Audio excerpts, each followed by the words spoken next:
Fisherman Peter Maki says, Salt Strong raises the bar again. This is unparalleled in the fishing and boating world. I appreciate all the work invested in this Smart Fishing Spots app. Angler Neil Haygood says, thanks for what looks to be an awesome Swiss Army knife of fishing apps. Guys, Joe Simons here with Salt Strong. If you haven't checked out the Smart Fishing Spots app and software, what the heck are you waiting on? This is next level. It is the all-in-one app, has everything from radar and sonar and tides and wind and weather and this underwater 3D charts.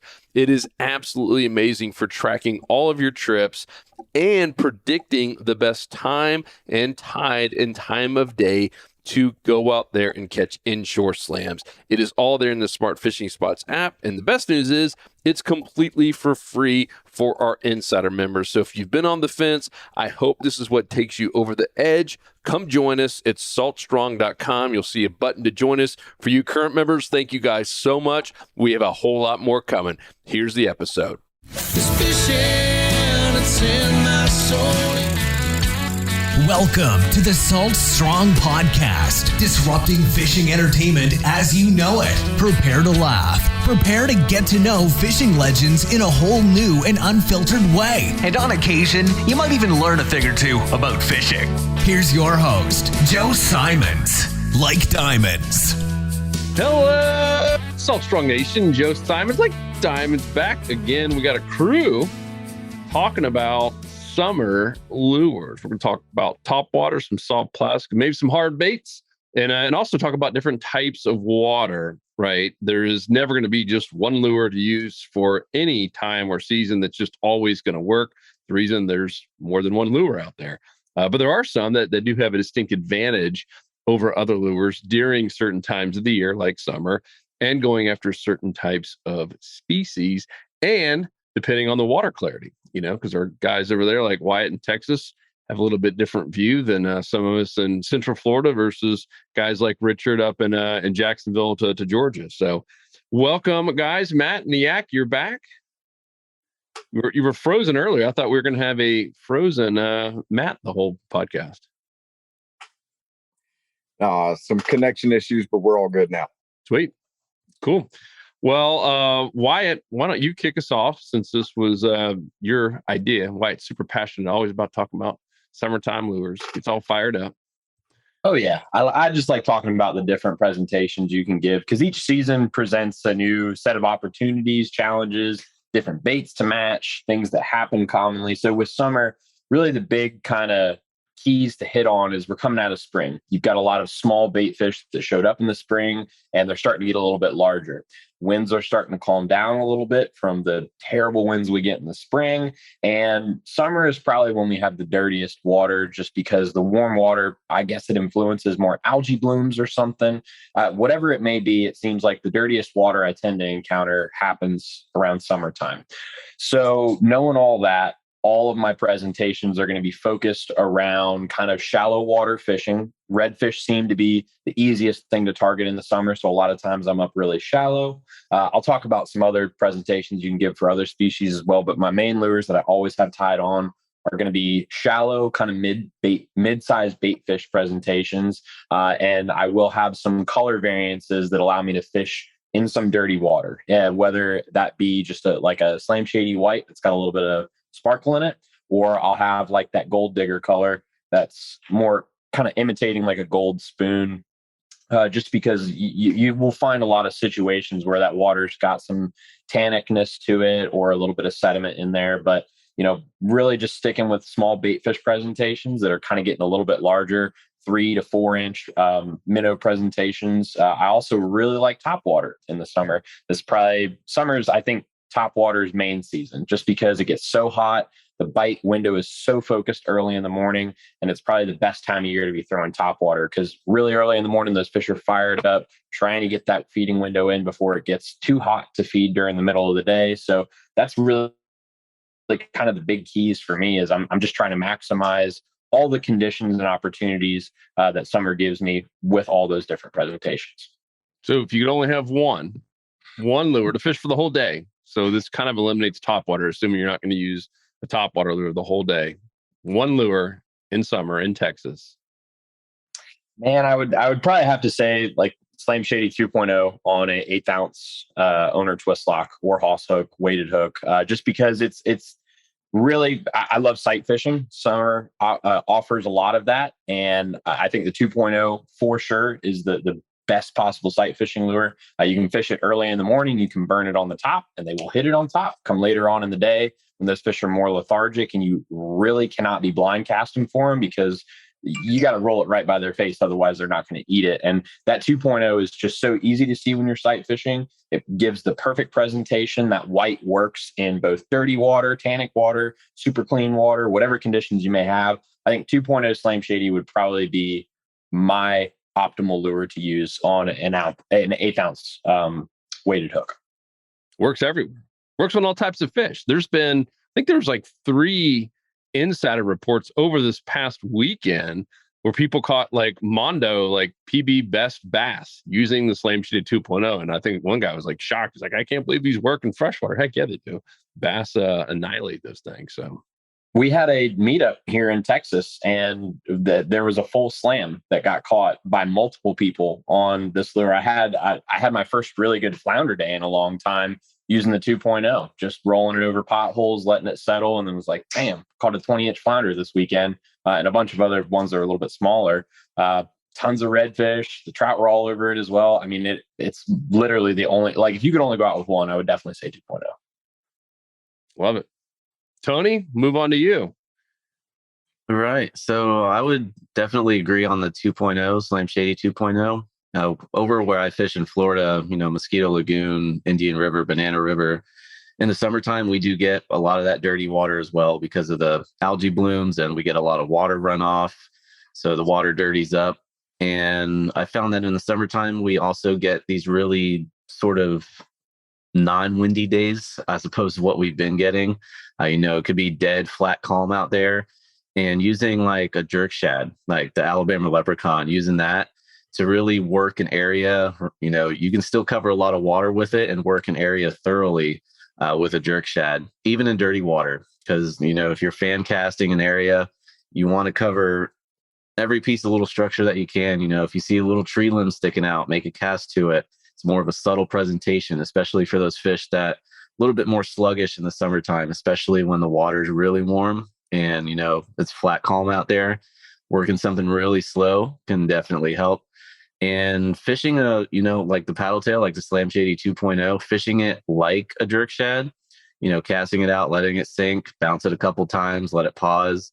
That can help too, especially in dirty water because, it has that tail, adds a little bit extra vibration if the jerk shad's just not quite getting the fish's attention.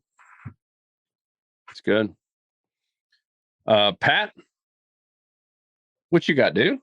Pat, where are you right now, by the way? Pat is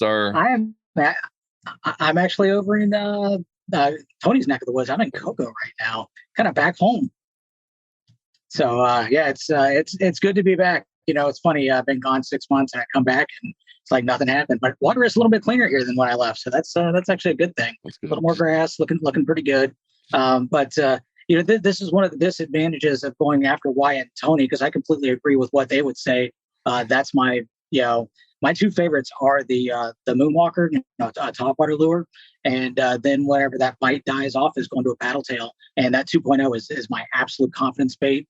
As you know, I've been driving all over the Southeast and the Gulf Coast, and that 2.0 has been producing in every single state, and I absolutely love that lure. Matter of fact, I was filming some tips this morning in the Banana River, and I was skipping that 2.0 underneath some mangroves, and sure enough, I had some follows by some reds. I couldn't get them to commit, but they were definitely interested in it. But yeah, absolutely. And those Hoss Helix hooks, that's been a game changer. I love those things. That extra wide gap lets that plastic slide down on it. But yeah, I really agree with what they're saying. I mean, I don't have much to add. And what Tony said about the when it's calm water, going to that jerk shad, that actually is a real good technique because sometimes that paddle tail, when that water is super calm, fish can get a little bit skittish when they have more light penetration. So going to something that is more subtle, even a smaller profile, that sometimes is the ticket to produce. And then also, the Ned rig, going down to a nub with that mushroom jig head, that's also a go-to. But to answer the question, if I had to have one, I would have to say the 2.0. That would be my go-to if I had to throw it all day long. If you guys don't know, Pat is our full-time fishing coach who is traveling and living in an RV with his wife. And they went all the way to Texas and then back, and now going to go up to Virginia and back and fish the whole way. So you just got back from the Texas back to Florida trip. What states did the Slam Shady 2.0 work in, Pat? The 2.0 was a good size and everything, but it seems like the Slam Shady color worked better in cleaner water with grass. Now, once you got into tannin water or slightly stained water, like I don't want to offend anybody in Texas, but that off color that they have there, it seemed like the Gold Digger was really a money color. I caught a lot of fish on the Gold Digger in Texas, and that one was great. And in the Panhandle, where I just left fishing with Matt up there, the Fred in that tannin water was just it was money. That was a great color. Matter of fact, I don't know if I got a bite on a Slam Shady up there, but the Fred, every time I went out, we caught fish on it. So yeah, just as I think if you got that Gold Digger, that Fred, and that Slam Shady, you're pretty much covered no matter what water clarity you're going to deal with. Even in the Texas doo-doo brown color, I think is what you're looking for. Well, no, once you get past like Houston, you get further south, it's like a greenish color. It's kind of odd, but it's not that it's dirty. It just has sediment in it. And for whatever reason, I know the Slam Shady works there, but that for me, the Gold Digger worked really well. I lived in Houston, so I was a Texan. I was a Texas resident for quite a few years, and I remember the first time I went to Galveston, it was brown, like to the point my wife did not really want to pee in the ocean. And normally she has no problem peeing even in pools. She'd be embarrassed right now, but she's not here, fortunately. Yeah, I think Galveston is kind of where it starts. Once you get south of that, you're a little better there. Yeah, cool. Well, now that you're back, don't take any of Tony's fish, or he will put you in a headlock, and then all of a sudden we won't have Pat anymore. Hey, I'm just trying to keep up with him. I'm not taking anything from him. Oh, love it. All right, Richard, what about you? So Richard's up more in the northeast, and not meaning like not New York northeast, but northeast for kind of our area. What's your go-to here in the summertime? Yeah, so I'm going to try and narrow it down because in the summer, there's so many different types of bait. But two things that I kind of go by is one is going to be size. Then the other thing is going to be kind of a little bit on color. So for me, the 2.0 Gold Digger would be the one that I couldn't live without, that I would have to have. And again, like what Wyatt was saying, in the mornings, I really like doing some sight fishing. The winds usually aren't as bad in the morning, so you can get a lot of really good opportunities. And that 2.0 Gold Digger, especially on like the Haas Helix hook, is a really, really good option, especially if you're around a bunch of oysters and stuff like that. But the other one that I have is going to be the Prawn Junior. Also a great sight fishing lure. Better for if it's a little bit cleaner water. Like recently we're having a lot of rain, so I'm probably going to stick more with that Gold Digger color. But in the mornings as well, in the southeast areas, or northeast Florida where I'm fishing, a lot of the times, I'm using a smaller profile bait kind of in those back creeks and those backwaters, because those fish are a little bit more active in the morning time. But then as the day progresses, I'll start moving out to some bigger water and bigger bays or your sounds. And that's when I like using some of those bigger baits, such as the Bomber and the full-size Power Prawn. And those kill it closer to the ocean side. Those bigger profiles just tend to do a lot better. So it's really the same thing. I'm just moving to a bigger profile. But and the cool thing about every single one of those, you can put it under a popping cork. So that's why I keep those with me, because they are always going to work under a popping cork. The cork man. Yep. Cool. That's every time. 70% of the time. 60% of that. Yeah. Matt and Yak, 8 rods in the back. What lures do you got in the back? What's your go-to? I can tell you, going after all of these guys makes it really tough, because they've kind of hammered away at everything. I want to say, first thing in the morning, it's got to be Topwater, most definitely. Every day, I don't care what the water looks like, I'm throwing it, because in my area, Pat can attest to it. They will hit up top, no matter what that water's like. They will hit. But you definitely, it's just, you got to dial in that cadence that presentation. But after that, for sure, just like Pat said, for me, I don't think there's any secret. It is Fred the paddle tail for me every day, all day. That is the number one performer for me in my area. And the reason is because it's so versatile. Pat even talked about the nub rig. I do that regularly. If I lose a tail, it does not come off of that hook. I'm still throwing it because I'd say 80% of the time I fish my paddle tails like a jerk shad anyway in my area. So it doesn't affect it at all because I'm gonna fish it with a twitch pause anyway, or throw some twitches into the retrieve. So that Fred with my watercolor is money, absolutely money. If I'm gonna do it with a nub rig, like Pat said, that Z-Man Pro Shrooms on a 10th ounce is really good. But being able to keep it with a paddle tail on a Haas Helix hook, just like Pat mentioned, that wide gap really allows you to stay buttoned up on a lot of those fish that may have had a chance at probably shaking that hook had it been a different hook. So those would definitely be my go-tos. And just like Richard said, I also am a fan of the popping cork because, like Tony mentioned, first thing, our water can get a little dirtier in the summer months. We're getting a lot of runoff and we're getting a lot of washout. And Pat was actually with me just recently and has watched me pull in some pretty good fish with these Fred paddle tails under a popping cork. So it's so versatile. And I think it just works really great for me in my area. So well that me and Pat have even named it the lure to use in a local tournament soon. So maybe the guys near me will figure out how good this lure really is in this area because it just continues to perform for sure.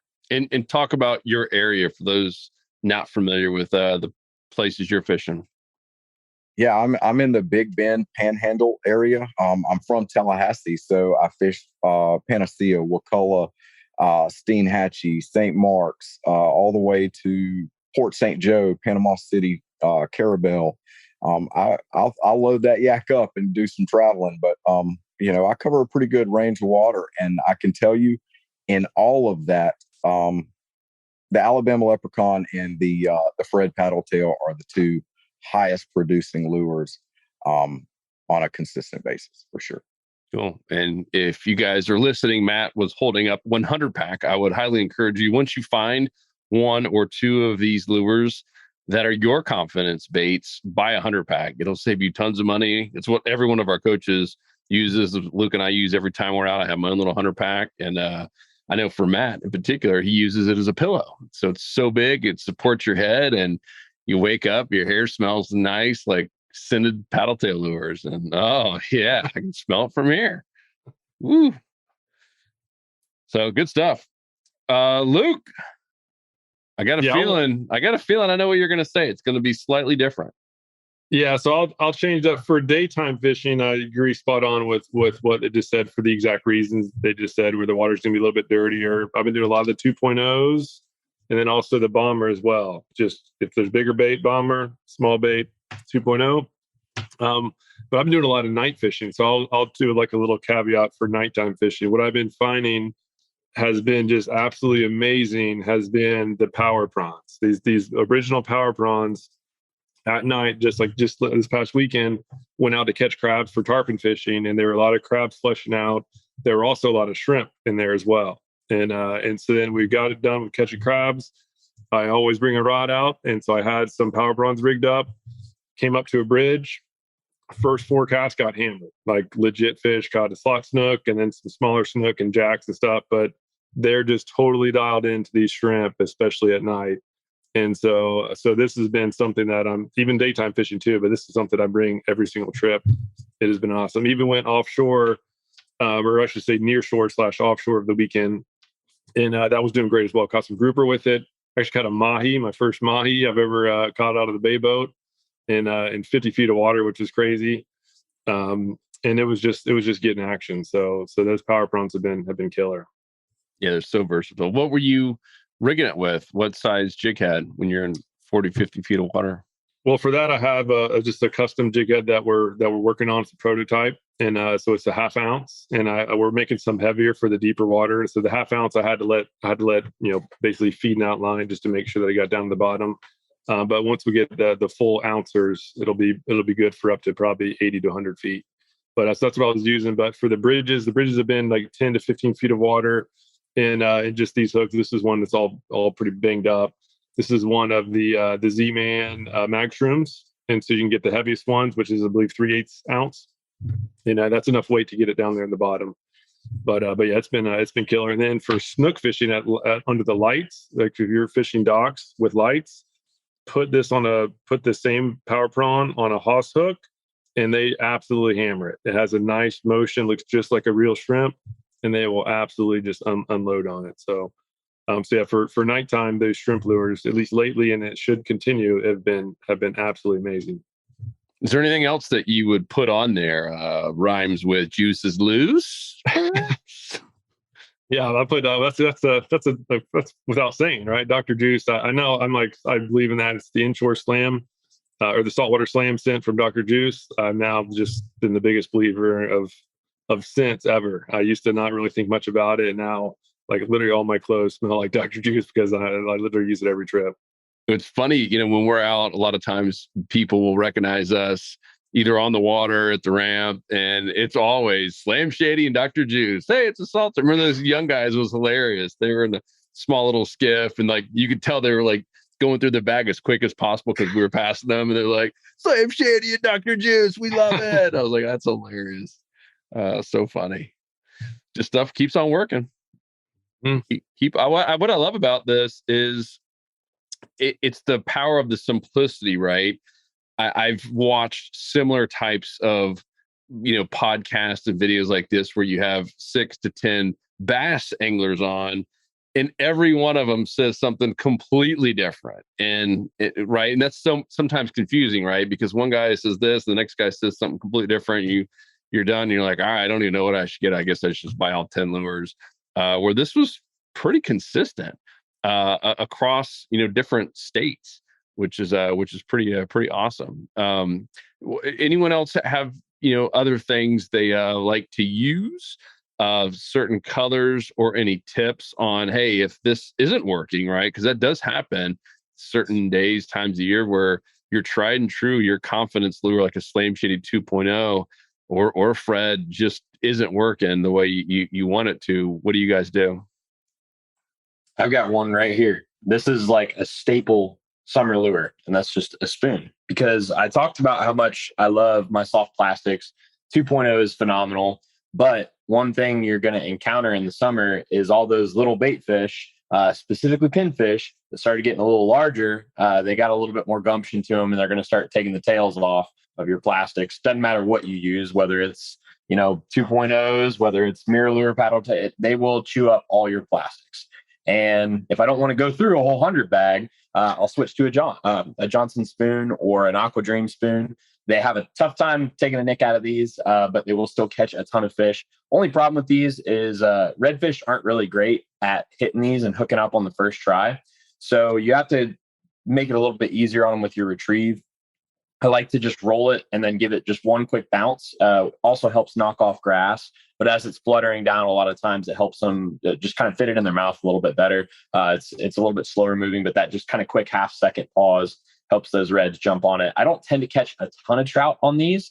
I've seen a lot of flounder caught on them, surprisingly, recently. On our trip yesterday with all the insiders, we had, I think, 2 flounder that were caught on spoons. Really? So it's, they can catch a lot of fish. I know that snook will hit silver spoons as well.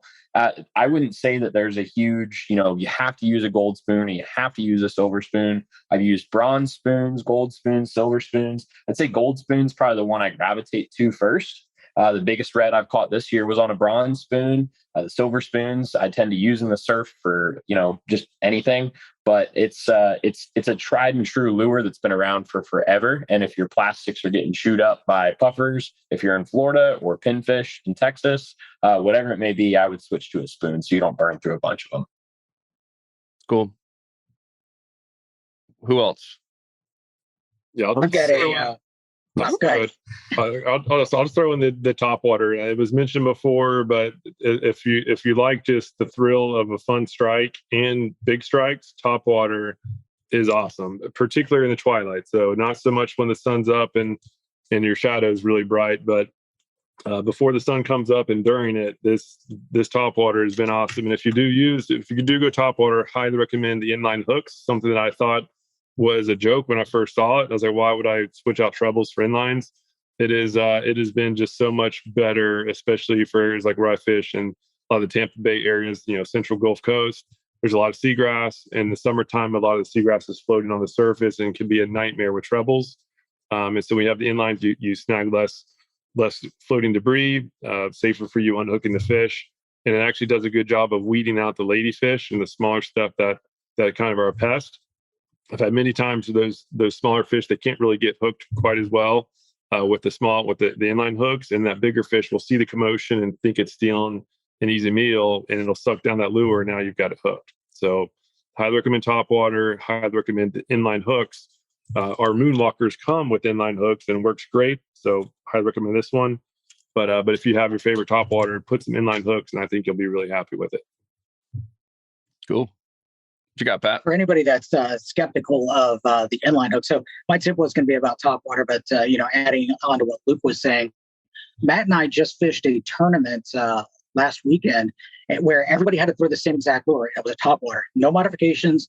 We couldn't put inline hooks on them. We just had to pull it out of the box, tie it on our lure, and then everybody in the tournament was throwing this all day long. And the number one complaint from everybody that was in that tournament was missed blowups and missed fish after they got on. And it's because of those treble hooks. I guarantee you, if we were able to switch those to inline hooks, not only would we have been able to hook those fish better, we would have got more of those fish in the boat. So anybody that's out there that's skeptical about the treble hooks, just try it. That's all I got to say is just try it. You will get more fish that you connect with to the boat, and not just worry about the ones that you're having problems connecting with. Once you connect them, that wider gap on that inline hook is going to hold on to that fish.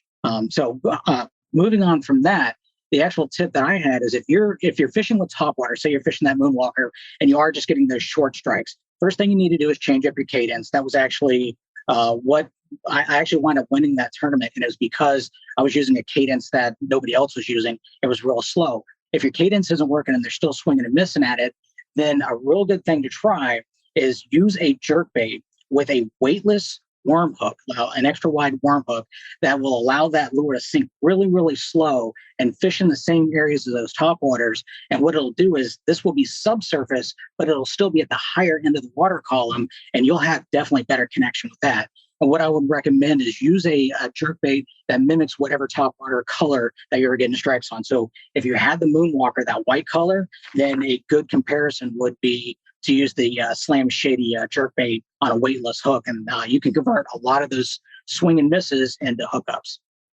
It's good. That is good. I was going to say something similar to that, Pat. I call it the bait and switch. Like if you're getting a lot of blowups on Topwater and they're just not connecting, I'll actually just put that rod down and grab another rod. Topwater will still be in the water. That way the fish will sort of stay close to it. Sometimes I'll pop it when I put my rod down, but I'll basically just throw either a jerk shad or a paddle tail right where that Topwater is sitting, and it'll usually get hit by that fish that's following the Topwater. Bait and switch. Talk about retrieval speeds, tempos. You guys all said something seems slightly different with like the 2.0 type of a stock, a 3.5 inch paddle tail. What are you guys doing?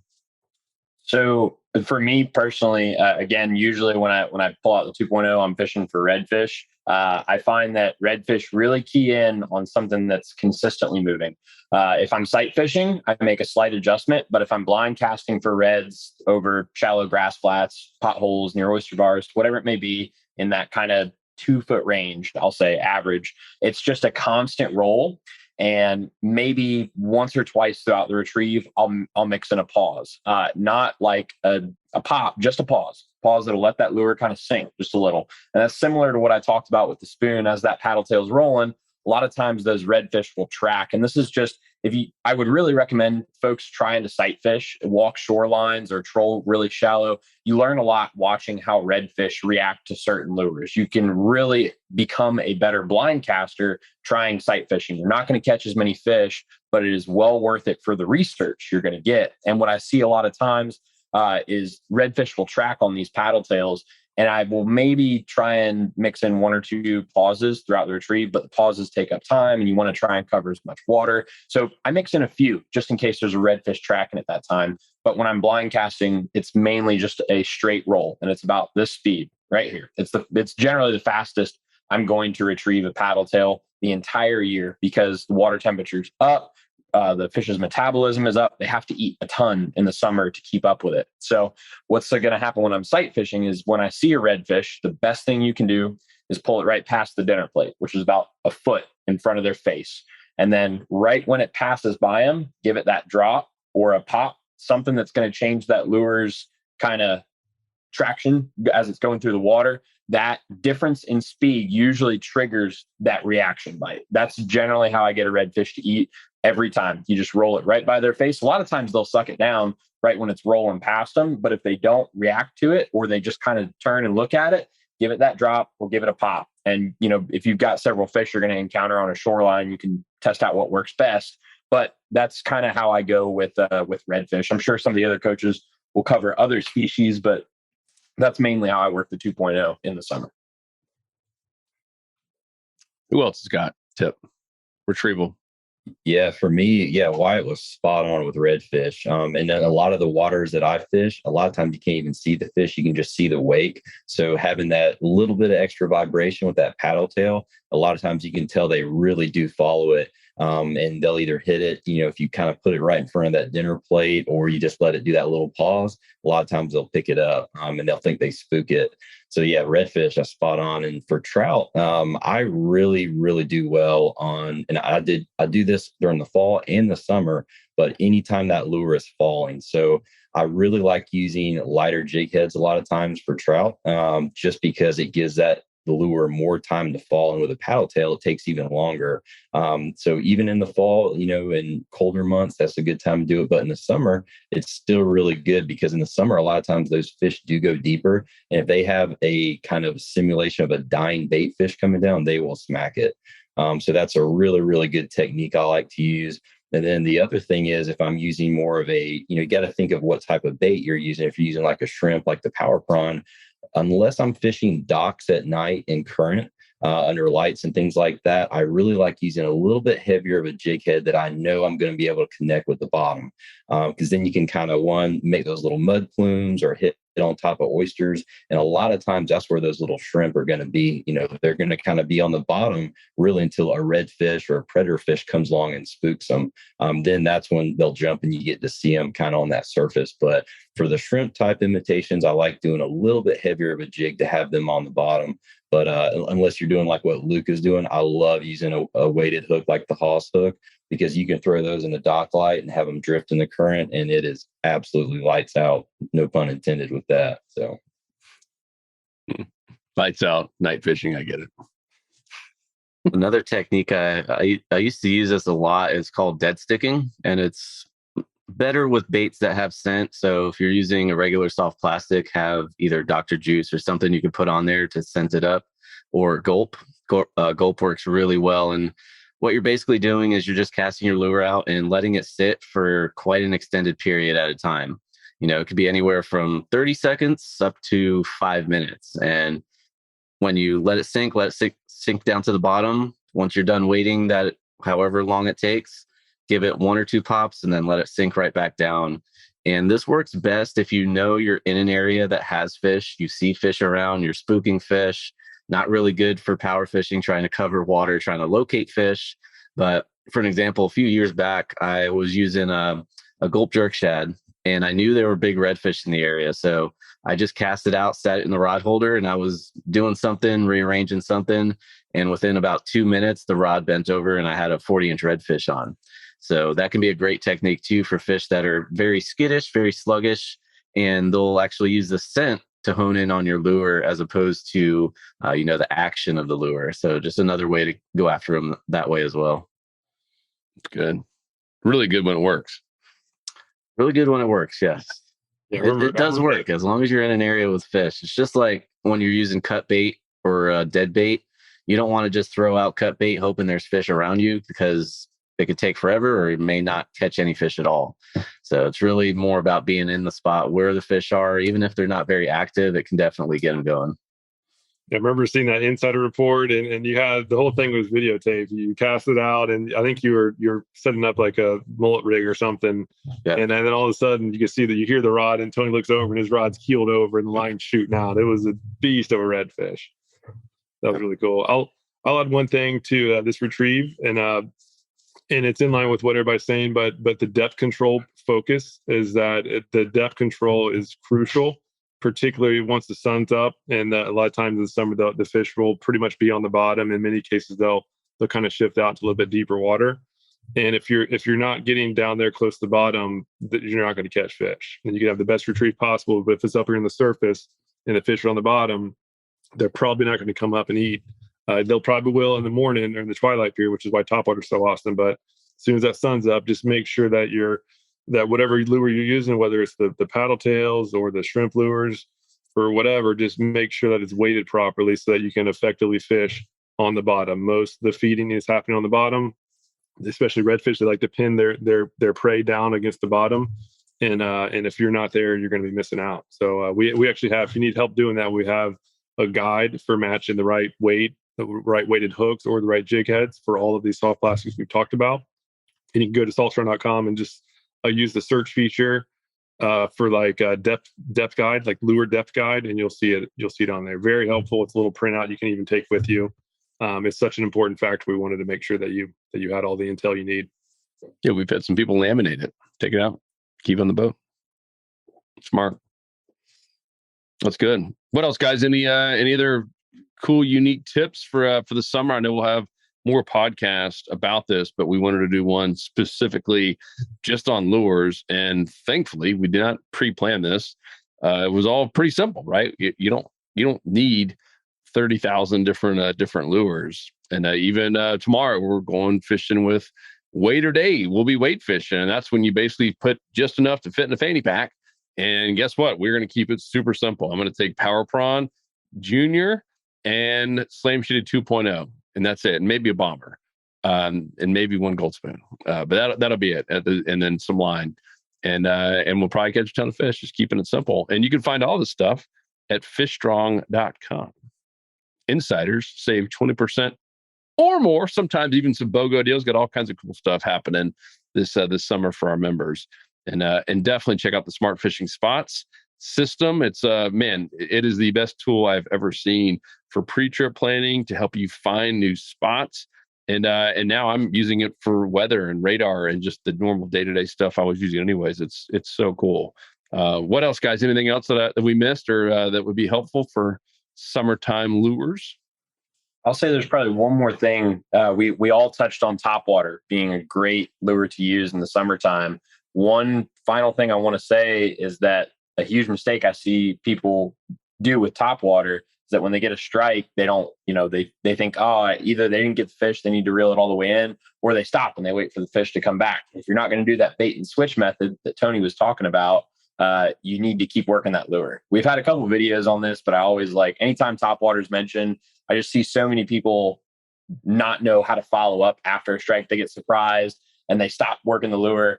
But just make sure you keep walking that dog, because what's going to happen, that fish is going to keep shooting, looking for that bait fish that's going forward. And a lot of times I've seen redfish pass up a topwater that's been stopped, and they're looking for it, and then they just, they're forgetting about it. So if you don't keep working it, that fish isn't going to keep striking it. But a lot of times, especially with reds, it's going to take to the second or third strike for them to actually get that topwater down.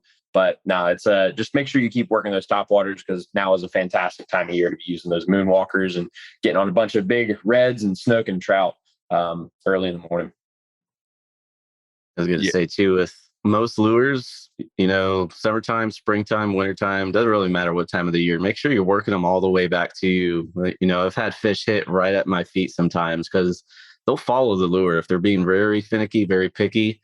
And right when that lure gets close to your kayak or your boat, they think that food item is trying to hide and use that big vessel to hide under. And so they'll go after it right before it gets to it. So keep that in mind too. Redfish are like, these fish are literally jumping into that boat. It's good stuff, guys. Anybody else? Any final words? All right. Well, that sums it up then. Summertime lures. If you have questions or opinions, thoughts, things we might have missed, things that you love using for catching our favorite inshore species, let us know in the comment section down below. And as I said, you can find all this stuff at fishstrong.com. Insiders, make sure you're logged in to be able to see your discounts. And we've got some really, really cool things coming this summer. So stay tuned, guys. Appreciate you. And we'll talk to you on the next episode. Peace. We out. Whoop, whoop. 'Cause fishing, it's in my soul.